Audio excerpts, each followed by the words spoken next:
Olá, tudo bem? Eu sou o Jeremias Gomes, você está aqui no Cultura e Saber. A gente vai conversar com um escritor que já escreveu sobre música caipira, sobre circo, ou seja, muita coisa popular. De repente, ele escreve Bach, novela em 3 vozes, que trata de relacionamento abusivo. É um outro universo, mas muito intrigante, muito interessante. Eu converso agora com o Walter de Souza. Obrigado por nos atender, Walter. Tudo bem, prazer estar aqui para falar um pouquinho de literatura, que é sempre muito prazeroso, muito gostoso falar, né? Muito demais. Eu estava vendo aqui o seu currículo, olha, o Walter, escritor, jornalista, professor, né, com livros publicados, uma vida acadêmica ampla, mas escrever na sua vida já começou há um bom tempo, né? Como é que foi isso? Ah, sim, começou na adolescência, né? Aham. Mas eu efetivamente comecei a publicar a partir dos 27, 28 anos, aí eu comecei a publicar, mas não livros de literatura e não de ficção, embora consumisse muita literatura nesse período todo, né? Uhum. Mas pesquisas acadêmicas, fiz uma formação em comunicação social e aí, à medida que eu fui fazendo as minhas pesquisas, eu fui publicando. Você dava aula de quê na USP, na ECA? Na época eu dava aula na formação de comunicação, de projeto, de elaboração de projeto de comunicação. Então foi um... Elaboração de projeto de comunicação. É Exa- meio técnico, né? Assim, mais técnico. Exatamente. Que bacana. Mas aí a literatura sempre como um pano de fundo e sempre lendo muito e já com anotações, escritos que ficavam meio. Antigamente Mas, era engavetar, né? Hoje fica no arquivo do software. naquela época era engavetar mesmo, porque É. naquela época ainda era batucando na máquina de escrever, né? Então, vários projetos foram para a gaveta mesmo, eu ainda Aham. não me sentia maduro para publicar e fui exercitando isso, até a pandemia que eu falei assim, bom, acho que agora eu tenho tempo para poder escrever. Mas esse livro não foi na pandemia, não, eu escrevi um outro livro ainda para me firmar, como sentir uma segurança, e depois da pandemia veio a ideia de construir essa narrativa, né, de 3 personagens. O Bach, uma capa assim, como que eu poderia dizer, né? Limpa, simples, né? O que que ela procura transmitir com. Depois fala um pouquinho da criação da capa. Achei interessante. Como a narrativa ela está muito ligada ao teatro, ela começa numa peça de teatro e termina em outra peça de teatro, então a ideia é que ela sintetizasse um pouco essa dramaticidade em linhas mais simples. Então foi isso, Uhum. com esses 2 personagens ajoelhados aí, que é bem uma metáfora aí da relação abusiva. Entendi. Explica um pouquinho esse gênero, né, que assim, da novela, né? Ele está ali entre outros 2 gêneros, explica pra gente. Na verdade, a gênese desse livro foi um conto. E aí eu desdobrei ele e até ele virar uma novela. A novela geralmente é uma narrativa curta com poucos personagens. Então essa foi a ideia, né? Como eram só 3 personagens e eu desdobrei isso numa narrativa um pouco maior do que um conto, a ideia era que ela fosse uma novela e não um romance. O romance tem várias tramas que vão Uhum. se entrecruzando e aí no caso são esses 3 personagens e cada um fala por si, né? Por isso que é uma novela em 3 vozes. Cada capítulo é um dos personagens dando a sua versão do fato que está sendo desenrolado na narrativa. A gente não vai dar o spoiler todo do livro, mas olha, deixa eu ler um pouquinho aqui, aí o Walter explica pra gente. Na assistência da peça Esperando Godard, de Samuel Beckett, 3 espectadores estão prestes a ter os gatilhos de seus dramas pessoais disparados. E aí daí prossegue. Como que é? Sim, então, isso foi um fato que me foi contado por uma amiga que aconteceu com ela num relacionamento abusivo. Ela estava assistindo a peça Esperando Godot no Teatro Oficina e a hora que entra um personagem amarrado com uma corda no pescoço, ela tem um pico de estresse e desmaia no meio da peça. Isso me impressionou muito e a partir dessa história eu pedi permissão para ela e escrevi um conto.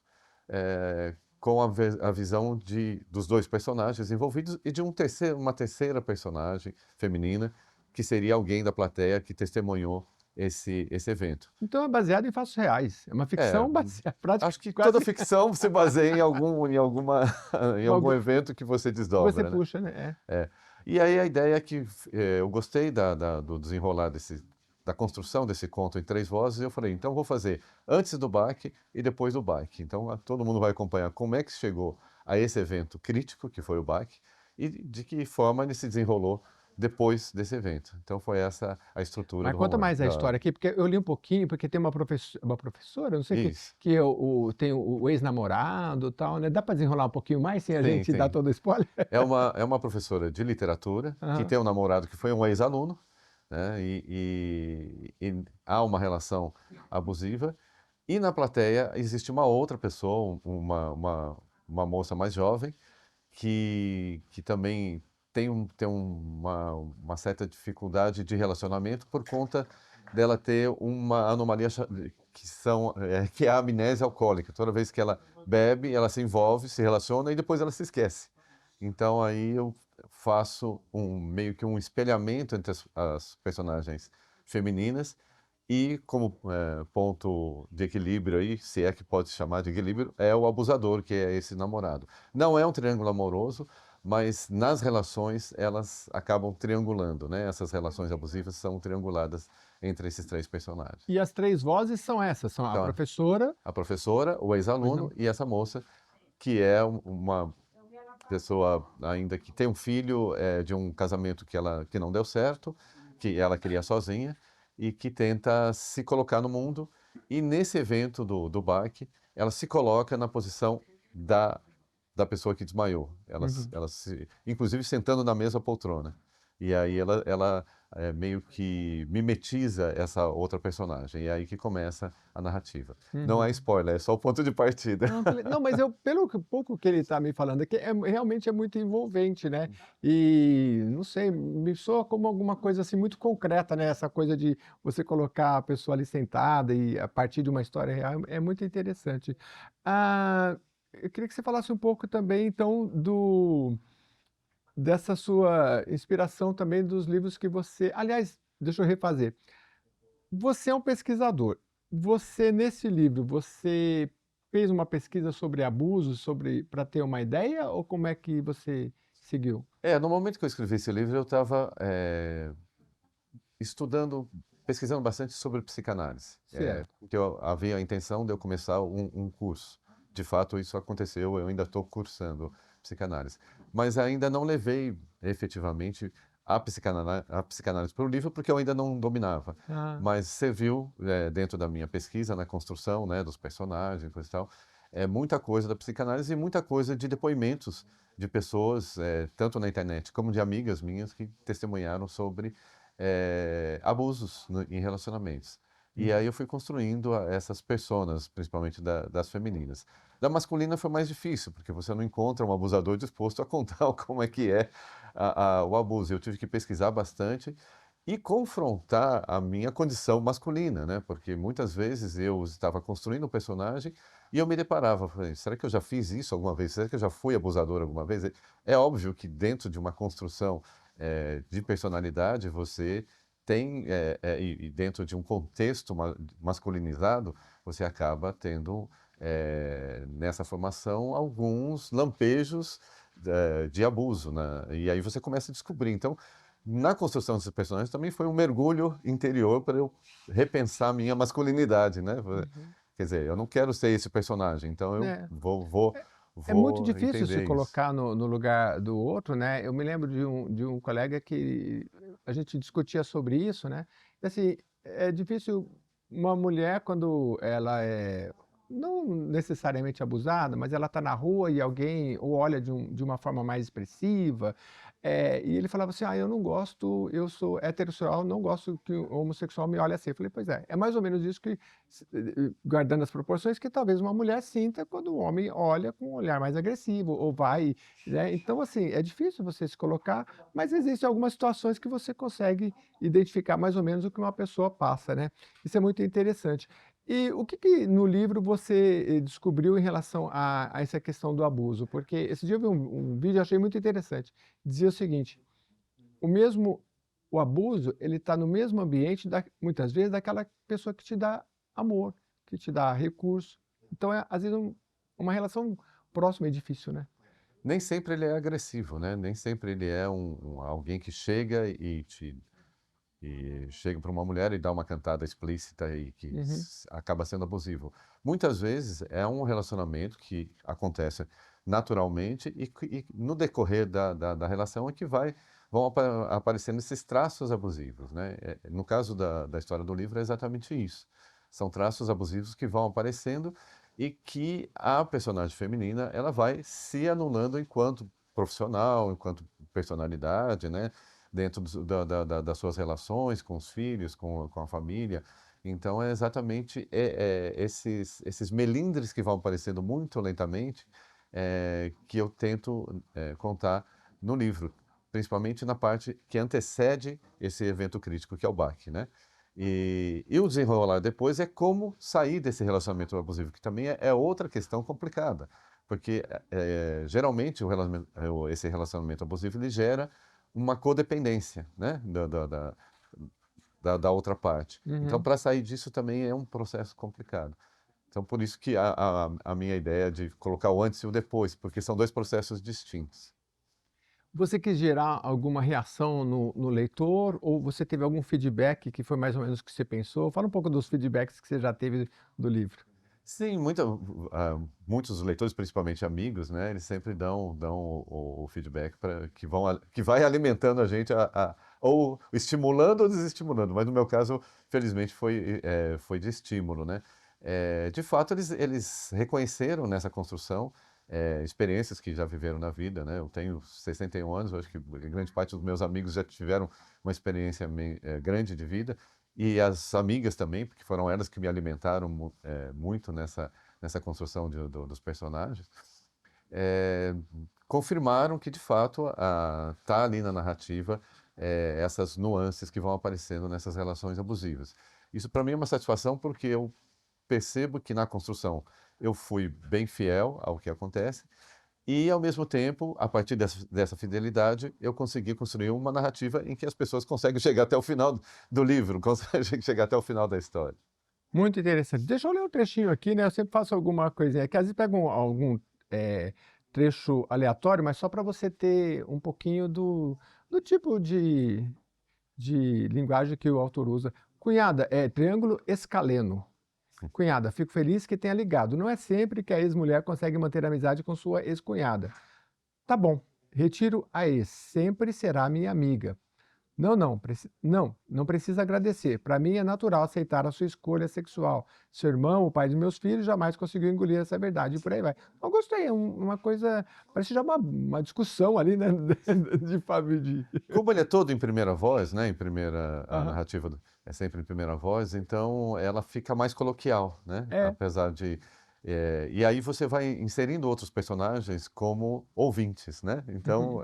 esses outros personagens que vão entrando na narrativa, apesar dos únicos três que falam, acabam vindo a partir da leitura de quem está falando, né? Então, Uhum. esse foi um exercício também muito interessante no sentido literário da construção da narrativa. O leitor, em algum momento, ele tem um sentido de, será que ela foi abusada ou não? Ela se entende abusada? Ela descobre isso em algum momento? Como é que é Não, essa? ele Essa tem tem, isso essa desde o início, desde o desde o início. início. Na, Interessante. na, no conto que dá origem, que é o que abre o livro, ela fica claro a postura dos três personagens, tanto do abusador quanto da abusada. Então já fica claro desde o início que houve ali uma relação de abuso. Ô Walter, a gente está conversando aqui bastante sobre o Bach, você tem os outros livros, deixa eu mostrar aqui de novo. A gente vai para um rápido intervalo e volta mais falando sobre tudo isso. E a história do Walter é muito legal. Lá em Mogi das Cruzes, eu quero voltar lá um pouquinho, porque ele começou lá na gráfica e o contato, numa gráfica, né? E o contato com o livro, eh, não sei se antes ou depois do conteúdo, foi com o livro impresso, na impressão. Isso é muito legal. Eu quero saber mais da história do Walter depois do intervalo. A gente volta já.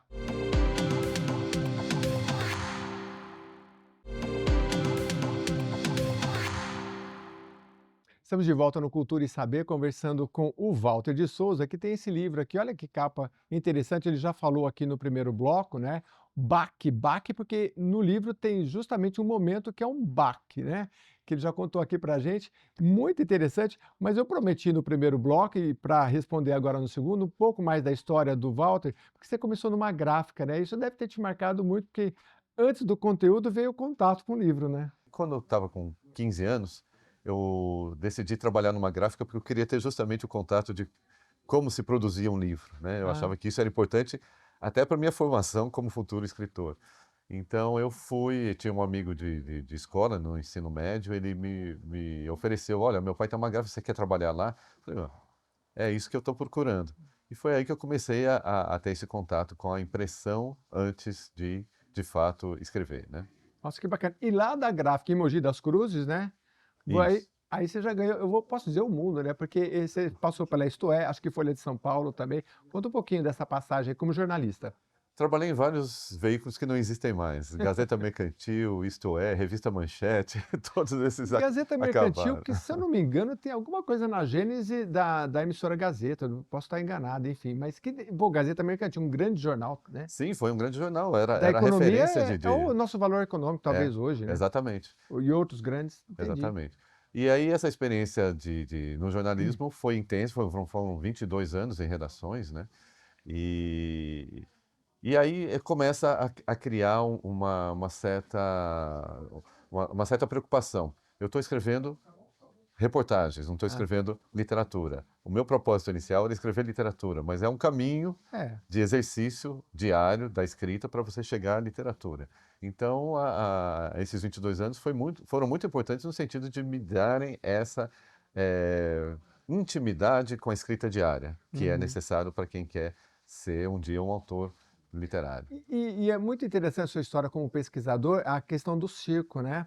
Porque eu me lembro histórias da minha mãe contando lá em Goiás que o circo passava na cidade dela. E assim, gente, o que era o circo na década de 50, 60 em comparação a hoje? Era o que tinha, assim, né, de novidade na cidade. A televisão estava começando, então, assim, é tudo isso que a gente vê na TV, de legal, de era o circo trazia, né? Fala um pouco dessa sua pesquisa e desse livro também, que é muito legal. Num determinado momento da minha vida, eu tive uma crise pessoal de ter a morte de uma pessoa com quem eu me relacionei, e aí eu tentei resgatar a minha infância, né? E lá nesse resgate na infância, eu encontrei primeiro a música caipira, sou de Mogi das Cruzes, meu pai era adepto das duplas Tonico e Tinoco, né? Aquela coisa toda. Não, maravilhoso. Você toca alguma coisa? Não, não. Houve um momento que eu toquei saxofone que não tem nada a ver com música caipira. Mas e depois tinha também a relação com os circos, né? Na década de 70 eram aqueles grandes circos, Orlando Orfeu, Circo Garcia, que passavam pela cidade e era um Sim. acontecimento, né? Então, na minha vida acadêmica, eu acabei indo muito pela cultura popular. Então, primeiro na viola, depois no circo. Fiz uma pesquisa, a princípio no circo, mas o que me chamou para o circo, além dessa minha experiência na infância, foram os palhaços que foram para a televisão, que era o Torresmo, o Arrelia, né? Os primeiros palhaços a irem para a televisão lá na década de 70. E aí segui por esse caminho. Mas, paralelamente, eu também continuei escrevendo literatura e engavetando, engavetando. Cheguei até a escrever também um livro baseado no universo circense, mas esse eu não publiquei ainda. Nossa, e é maravilhoso. Aliás, na Leste está tendo uma exposição sobre circo, é muito legal. Não é só resgate, porque hoje tem circo também, então, mas mudou muito, né? Hoje é bem diferente. Agora fala um pouquinho da questão da música caipira também, né? Porque isso está na raiz do povo brasileiro, né? Talvez na capital paulista, ou nas metrópoles, não sei, seja menos. Mas se você for para o interior, principalmente do estado de São Paulo, é um domínio muito grande, né? Uhum. E uma riqueza cultural imensa que está entranhada aí nas gerações. Não sei, inclusive hoje se renovou, né? Mas você estudou a música mais raiz, né? Sim, na verdade, ela surge de uma cultura caipira, né? Uma Aham. cultura do interior do estado de São Paulo que é bem típico e bem regional, né? E quando há um momento de diáspora do campo para a grande cidade, né? Para a capital, aí se traz a referência da música caipira. E aí, como forma de você lembrar e ter a sua identidade com o campo, né? Então Uhum. aí, a partir da década de 30 é que começa a serem gravadas as primeiras modas de viola. E foi nesse período de mais ou menos de 30 a 70, que coincidentemente também foi o período que eu pesquisei o circo, é que eu me interessei em entender as transformações pela qual a música caipira passou até se transformar aquilo que a gente hoje chama de música sertaneja. Por que que ela mudou de nome, por que que ela mudou de estilo, por que que ela mudou de forma de cantar, foi essa a minha preocupação ao estudar a Interessante. música caipira. E hoje, com a internet, você pode ver música do mundo inteiro, e eu gosto bastante de música também, e eu não sei, a música brasileira ela tem uma riqueza e que parava grandes países que foram grandes contribuintes aí para a música, como Inglaterra, enfim, né. A música brasileira é realmente especial, assim, no contexto mundial, né. Sim, pela sua diversidade, né, que não existe uma única música brasileira, né, existe várias manifestações e que elas resistem, o que é mais interessante. Mesmo elas se misturando e se tornando mais comerciais, a sua raiz, né, eu não gosto muito desse nome de raiz, porque parece que é Uma plantado coisa que não sai do e lugar, fica né. não sai É do lugar. verdade. Mas a essência delas, vamos assim chamar, Sim. elas também permanecem. Apesar de se misturarem e criarem outros produtos, ela ainda permanece. Então ainda se pode ouvir a música caipira original, cantada em duas vozes, com sotaque, gritado, daquele jeito do Tonico e Tinoco, como você pode ouvir as suas várias derivações, como o sertanejo universitário, seja lá outras ramificações da música sertaneja. Eu estou conversando aqui com o Walter de Souza, que escreveu esse livro aqui, Bach, novela em 3 vozes. A gente já falou bastante dele no primeiro bloco, volto daqui a pouquinho, mas o Walter tem uma história muito interessante, já passou por grandes veículos de comunicação, mas olha, ele também gosta de vinil, de corrida, acho, né? Culinária.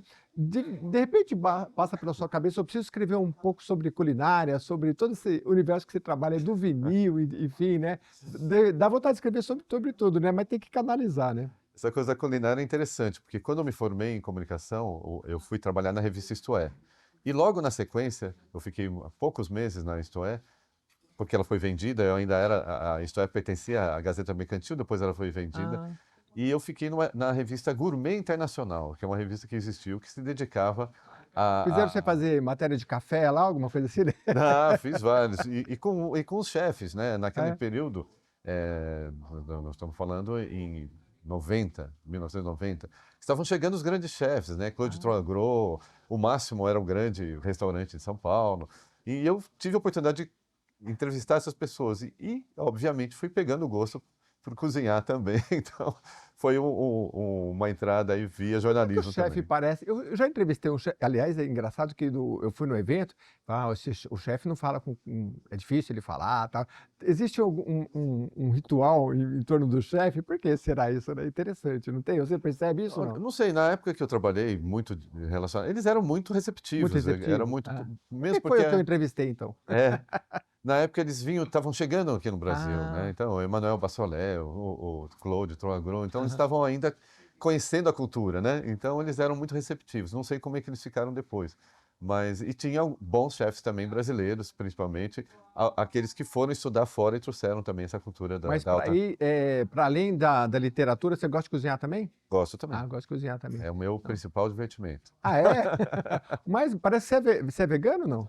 Não, eu só não como carne vermelha. Ah, tá. Não sou vegano. Então, Mas mas aí cozinhar para os outros carne vermelha também é não tem difícil. problema, Não isso eu tem faço. problema? Não, Pode. não tem Que problema, legal. eu faço. Então é desprendido. Isso aí talvez. Agora eu estou vasculhando um pouco a vida do Walter.